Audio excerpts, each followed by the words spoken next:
Hi, my name is Zimmer Rahmani. Thank you for giving me the opportunity to speak today about a topic that's as controversial as it is misunderstood. The use of steroids in the gym community, especially among the fitness influencers. Over the last decade, we've seen an explosion in the fitness culture, thanks in large part to platforms like Instagram, YouTube, and TikTok. Millions follow shredded, muscular influencers who share workout routines, diet tips, and supplement stacks. But behind the six pack abs and the possible biceps, there's a question we're all asking. Are they all natural or are steroids involved? And more importantly, should we care? Today I want to break down the steroid controversy from both sides, the good, the bad, and everything in between. Because while this conversation gets reduced to black and white judgments, the reality is far more complex. First of all, let me talk about the rise of the influencer physique. Let's begin by acknowledging the truth. We live in an image driven culture. Social media has created a digital stage where looks can break or make your career. In the fitness world, this pressure is amplified. The more aesthetic your physique, the more followers you gain. The more followers mean more brand deals, supplement sponsorships, clothing lines, and online coaching clients. So naturally, there are incentive, often an unspoken one, for influencers to look superhuman. And in many cases, that leads to people using anabolic steroids or other performing enhancing drugs like SARMs, TRT, or growth hormones. But here's the problem. Many don't admit it. They claim they're natural and that all you need to do is follow their program, buy their supplements, and eat like them. This deception breeds insecurity, confusion, and unrealistic expectations among fans, especially young men and women trying to improve their bodies. Second of all, let's talk about the problem with dishonesty. Let's talk about why it's dangerous. When influencers lie about steroid use, they're not stretching the truth. They are selling a fantasy and telling people you can look like me if you just work hard enough. So when someone follows that advice, eats perfectly, trains like a beast, and still falls short, they blame themselves.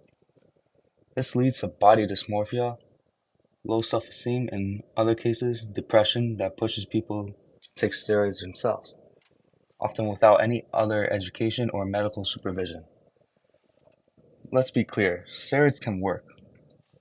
They can increase muscle mass, boost recovery, and help users break through their fitness goals. But they come with serious risk: hormone imbalances, liver toxicity, heart disease, and mental health issues like aggression and depression. When young people take these substances without any understanding the risk, just to chase a body they saw on Instagram, that's not fitness. That's just all in all dangerous. And let's not forget hypocrisy. The influencers use their fake natural status to profit from selling training plans and supplements they claim are the secret to their gains. That's not just misleading, that's unethical. Now let's talk about the other side of the story. Now let me pivot. Because as easy as it is to criticize steroid users, especially influencers, it's also important to understand their side. Not all steroid users are dishonest. In fact, many are open about it, and their transparency can be refreshing. Influencers like Greg Doucette, Derek from More Plates and Dates, and the late Rich Piano, and the Trent twins are known to be upfront about their performance enhancing drugs. These creators argue that honesty is empowering. By being transparent, they educate others about real risk and benefits of steroid use. They promote harm reduction, not glorification. Some even go further to argue that steroid use should be not used entirely, especially for other older individuals using testosterone under medical supervision. In their view, the real problem is the drugs. Isn't the drugs, it's the lies. Let's not ignore the fact that steroids are not magic. They don't replace hard work. most users still train intensely, diet strictly, and make serious sacrifices to build their physiques. Steroids might not give them an edge, but they don't create discipline or drive. That's something earned, not injected. So before we demonize every influencer on here, we need to ask, are they being transparent? Are they using responsibly? Are they promoting education or selling a lie? Now let's talk about social media's role in shaping perceptions. Let's also consider how social media itself fuels the controversy. Social platforms reward extremes, the most shredded, the most jacked, and the most dramatic transformations. Those are the posts that go viral. But this creates a distorted reality. People start thinking that everyone in the gym looks like a Greek god, and if you don't, you're somehow behind. Worse, platforms often censor open conversations about steroids, making it harder for most honest dialogue to exist. If someone wants to share a video about the side effects of testosterone, it may get demonetized or shadow banned, while shirtless influencers flaunting steroid-fueled physiques rack in millions of views with no scrutiny. This double standard makes it harder for transparency to thrive. So now where do we go from here?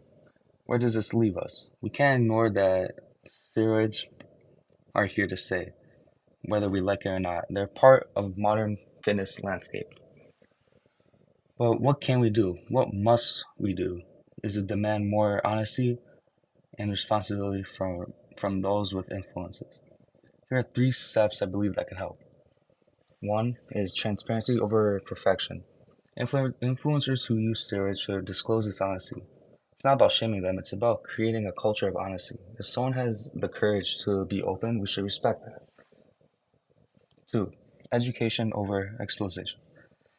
We need more content that explains the realities of steroid use, medically, psychologically, and ethically. People don't deserve to make informed choices, not to be manipulated by marketing lies. And number 3, realism over fantasy. Let's normalize different goals, different body types. Let's highlight natural athletes, hardworking lifters, and sustainable fitness goals, not just a freak physiques. Because true fitness isn't about looking like a superhero, it's about health, strength, and self respect. To conclude this, the steroid controversy isn't about drugs, it's about truth versus illusion in the age of social media.